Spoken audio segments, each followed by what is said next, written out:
Hello students, welcome to my पाठशाला।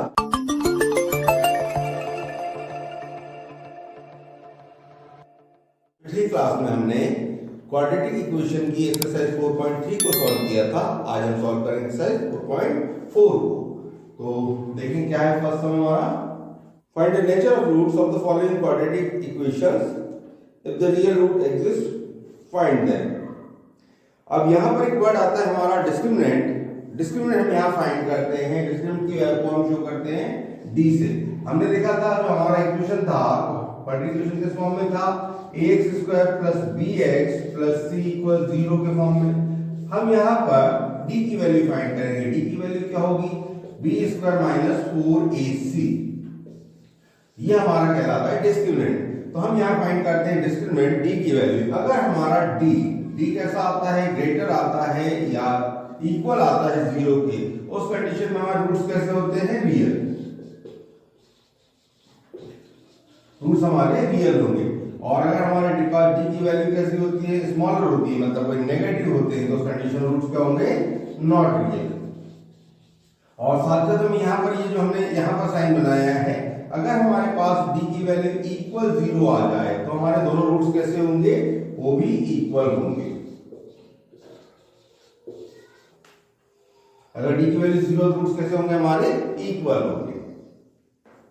चलिए first सम का फर्स्ट पार्ट हमारे पास, find the nature of roots of the following quadratic equation, if real root exist find them. तो first हमारे पास है 2x square minus 3x plus 5 equal 0।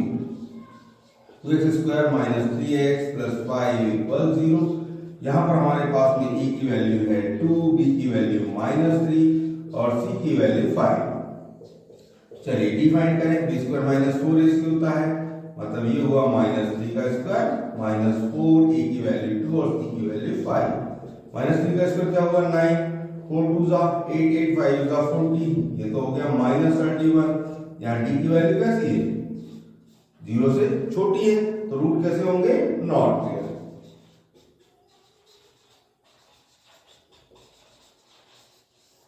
तो इसे सॉल्व करने की हमें जरूरत नहीं है। चलिए इसका सेकंड पार्ट हम देखते हैं। सेकंड पार्ट हमारे पास में है 3x square minus 4 root 3 x plus 4 equal 0। यहां a की वैल्यू है 3, b की वैल्यू है -4 रूट 3 और c की वैल्यू है 4। तो यहां हम क्या करें, d की वैल्यू फाइंड करें। b स्क्वायर माइनस 4ac मतलब -4 रूट 3 का स्क्वायर -4, a की वैल्यू 3 और c की वैल्यू 4।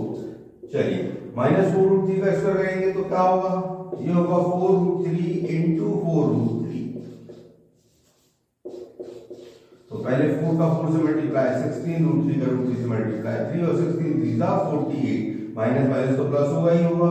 48 माइनस 4 3 जा 12, 12 4 जा 48। उस कंडीशन में डी की वैल्यू क्या आ गई हमारे पास, 0। हमने देखा था कि अगर डी की वैल्यू 0 के इक्वल है तो उस कंडीशन में रूट्स कैसे होते हैं, रियल होते हैं।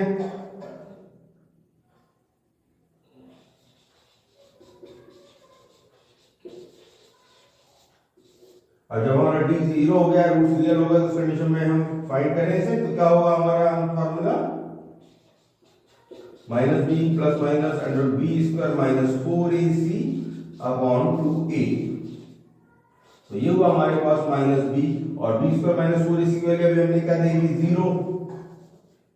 माइनस b की वैल्यू क्या है हमारे पास, ये है -4 रूट 3 प्लस माइनस ये वैल्यू हमारे पास है 0 अपॉन 2a मतलब 2 इंटू 3। सो x इक्वल हमारे पास हुआ माइनस माइनस हुआ प्लस 4 रूट 3 और अपॉन 2 3 जा 6, तो ये होगा 2 2 जा 4 2 3 जा 6। तो हमारा आंसर क्या आया, 2 रूट 3 अपॉन 3। यही हमारा आंसर होगा। हमारे रूट्स इक्वल होंगे, इस कंडीशन में दोनों आंसर हमारे पास क्या आएंगे, 2 रूट 3 अपॉन 3। तो ये है सॉल्यूशन। चलिए इसका स्क्रीनशॉट ले लीजिए।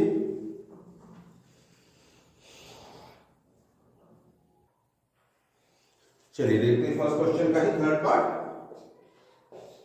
ये है हमारे पास 2x² minus 6x plus 3 equal 0।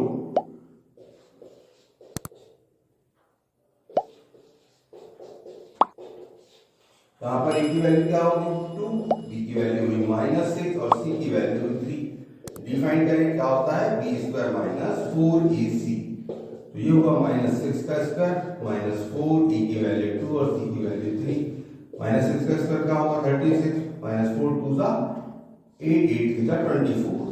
तब ये हुआ आपके पास 12। d की वैल्यू हुई 12। d कैसा हो गया हमारा ग्रेटर है 0 से, तो उस कंडीशन में क्या होगा roots are real.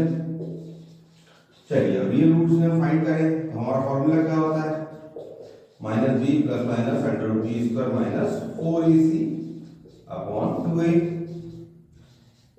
Minus b की वैल्यू क्या दी हमारे पास -6 plus minus √b² minus 4ac की वैल्यू क्या है 12 अपॉन 2a, मतलब a की वैल्यू है 2 minus minus plus 6 plus minus √12 by 2 to the 4।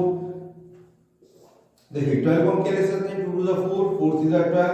तो यहां से हमारा 2 क्या होगा बाहर आएगा, तो हम लिख सकते हैं इसे x इक्वल होगा 6 प्लस माइनस 2√3 अपॉन 4। तो आप यहां से 2 कॉमन ले लीजिए, ये होगा आपके पास 3 प्लस माइनस √3 अपॉन 4। 2 से 4 कैंसिल कर दिए 2 टाइम्स, तो होगा x equal 3 plus minus √3 upon 2। तो जब हम यहाँ प्लस साइन लेंगे तो हमारा आंसर क्या होगा 3 plus √3 by 2, and minus sign लेंगे तो हमारा आंसर होगा 3 माइनस √3 बाय 2। तो ये होंगे हमारे जीरो या रूट्स। चलिए इसका स्क्रीनशॉट ले लीजिए।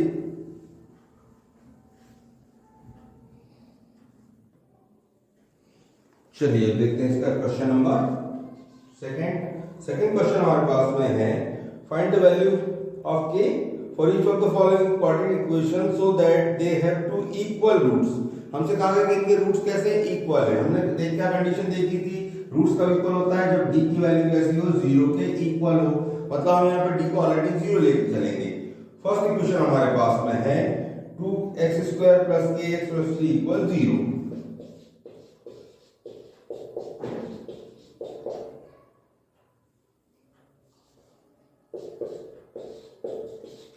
यहाँ पर a की वैल्यू हमारे पास हुई 2, b की वैल्यू हुई हमारे पास k और c की वैल्यू हुई 3। अब बात करते हैं d की। d क्या था b² माइनस 4ac और ये वैल्यू हमारी होगी 0 के इक्वल, मतलब k² माइनस 4, a की वैल्यू 2 और c की वैल्यू 3 इक्वल क्या होगा 0, मतलब k² माइनस 4 2 ज़ा 8 8 3 ज़ा 24 इक्वल 0। ये हुआ हमारे पास k² इक्वल 24, यानी k की अगर हम बात करें तो k क्या होगा k होगा हमारे पास 2 टू द 4 4 6 ज़ा 24। तो ये होगा हमारे पास प्लस माइनस 2√6, मतलब ये आंसर क्या आएंगे हमारे पास प्लस माइनस 2√6। चलिए सेकंड पार्ट भी देख लेते हैं। सेकंड पार्ट हमारे पास में है kx into x minus 2 plus 6 equal 0। तो पहले इसका मल्टीप्लाई करें तो ये बनेगा हमारे पास kx² minus 2kx plus 6 equal 0।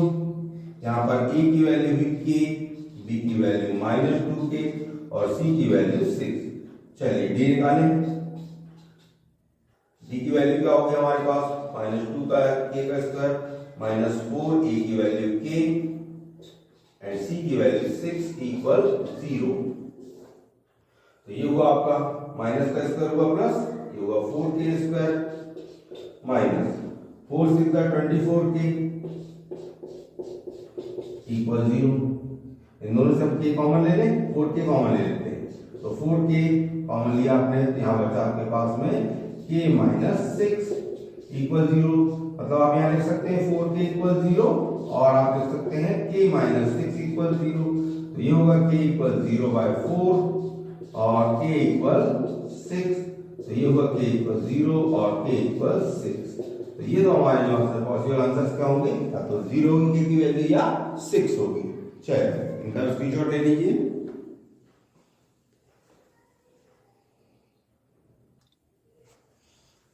चलिए देखते हैं क्वेश्चन नंबर 3। थर्ड क्वेश्चन हमारे पास है Is it possible to design a rectangular mango grow whose length is twice its breadth and the area is 800 square meter? एक तो फाइंड लेंथ एंड ब्रेड्थ। हमसे पूछा जा रहा है कि क्या एक ऐसा गार्डन मैंगो गार्डन बनाना पॉसिबल है जहां पर मैंगो बगीचा पॉसिबल है जिसमें कि उसकी लेंथ कैसे होगी, ब्रेड्थ की डबल होगी और उसका एरिया कितना होगा 800 स्क्वायर मीटर। अगर ये पॉसिबल है तो हमें इसे सॉल्व करना है। तो चलिए देखते हैं। मान लेते हैं कि इसकी ब्रेड्थ कितनी है, x है।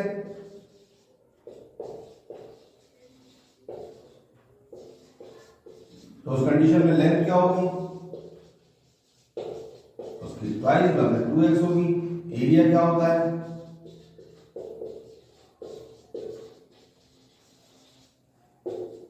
लेंथ इंटू ब्रेड्थ और ये वैल्यू हमें दी है 800। ये हुआ आपके पास 4x square sorry 2x square equals 800 मतलब x square equals 800 by 2 x square by plus 400। x की वैल्यू क्या होगी 100 400 और 400 का रूट क्या होता है 20। तो x की वैल्यू भी 20। तो लेंथ हमारे पास होगी 2x मतलब 2 इंटू 20 यानी कि कोई 40 यूनिट और साथ में ब्रेड्थ कितनी होगी हमारी, ब्रेड्थ हमारे पास है x मतलब ये होगी 20 मीटर। चलिए इसका स्क्रीनशॉट ले लीजिए।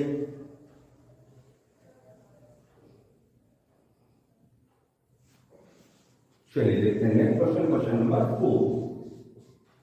फोर्थ क्वेश्चन हमारे पास में है, is the following situation possible, if so determine there percentages. हमसे पूछा जा रहा है कि कंडीशन दी है क्या ये पॉसिबल है, अगर हो तो उसे हमें उनका सॉल्यूशन फाइंड करना है। The sum of age of two friends is 20 years. दो दोस्तों की एज का सम कितना है 20 इयर्स है। 4 years ago their product of their edges was 48 और 4 साल पहले दोनों की एजेस का प्रोडक्ट कितना था 48 था। हमें एजेस फाइंड करनी है। तो चलिए देखते हैं पॉसिबल है या नहीं। तो मान लेते हैं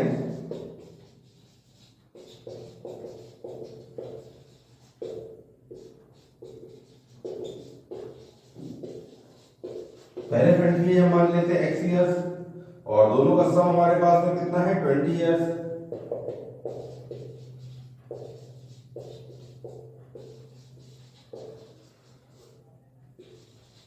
minus x year.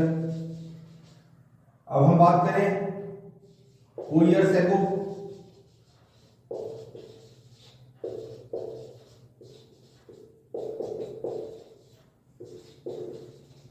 First friend की एज क्या होगी, ये होगी 4 कम x minus 4 year and second friend की अगर एज की बात करें तो ये कितनी होगी, अभी 20 माइनस x है उसमें से भी 4 कम होगा मतलब ये होगा 16 माइनस x ईयर्स। चलिए क्वेश्चन में हमें कंडीशन दी है कि इनका दोनों का प्रोडक्ट कितना है 48 है मतलब x minus 4 into 16 minus x equal 48। यहां पे मल्टीप्लाई करें x का 16 से करेंगे 16x minus x square minus 16 4 the 64 and minus minus plus 4x equal 48। तो ये होगा minus x square and 16 plus 14 4 equals 20x minus 64 minus 48 equal 0 minus x square plus 20x minus 4 plus 8 12 6 plus 4 10 plus 1 11 112 equal 0। यहाँ पर a की value हमारे पास हुई minus 1, b की value 20 और c की वैल्यू माइनस 112। चलो d की वैल्यू चेक करें, d क्या था हमारे पास b स्क्वायर माइनस 4ac तो ये हुआ स्क्वायर ऑफ 20 माइनस 4 a की वैल्यू माइनस 1 और c की वैल्यू माइनस 112। 20 का स्क्वायर हुआ 400 माइनस माइनस प्लस 4 1 दा 4 4 2 दा 8 4 1 दा 4 4 1 दा 4 ये हुआ माइनस 48। अब यहाँ पर देख रहे हैं d की वैल्यू कैसी है स्मॉलर देन 0 तो उस कंडीशन में क्या होगा रूट्स आर नॉट रियल। तो ये कंडीशन हमारी पॉसिबल नहीं है ना। हमने यहाँ पर देखा कि d की वैल्यू कैसी आ रही है नेगेटिव वैल्यू आ रही है, हम इसको सॉल्व नहीं कर सकते तो उस कंडीशन में ये कंडीशन हमारी जो दी गई थी पॉसिबल नहीं है। चलिए इसका स्क्रीनशॉट ले लीजिए।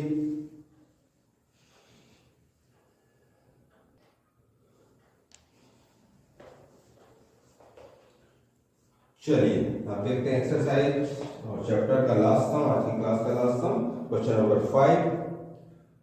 Is it possible to design a rectangular park of perimeter 80 meter and area 400 meter? So, if so, find the length and width. हमको दिया हुआ है कि एक पार्क है, रेक्टेंगुलर पार्क है और उसका जो पेरीमीटर है वो 800 मीटर है और एरिया जो है 400 स्क्वायर मीटर है। तो हमें उसकी लेंथ और विड्थ फाइंड करना है। तो चलिए देखते हैं पॉसिबल है या नहीं है।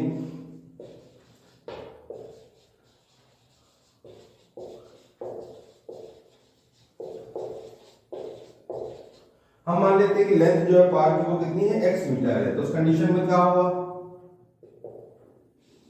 पेरीमीटर में दिया हुआ है,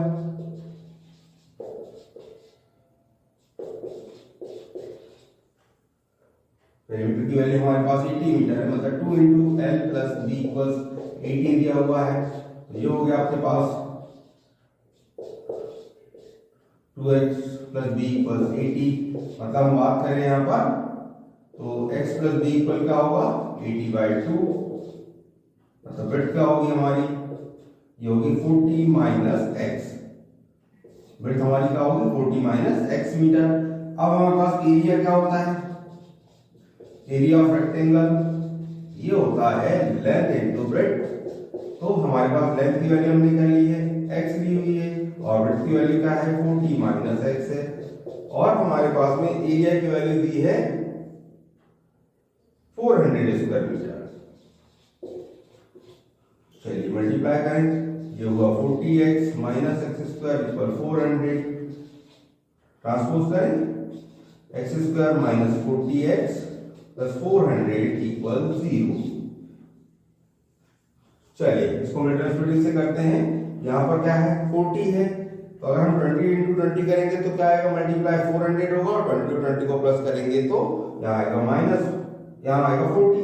तो ये हो गया x² - 20x + 400 = 0। x कॉमन ले लीजिए, बचा x - 20 -20 कॉमन ले लीजिए, अगेन x - 20 = 0। तो हमारे पास क्या आ गया वेक्टर x - 20 एंड x - 20 = 0। तो ये हुआ हमारे पास x - 20 = 0, x की वैल्यू क्या हुई 20।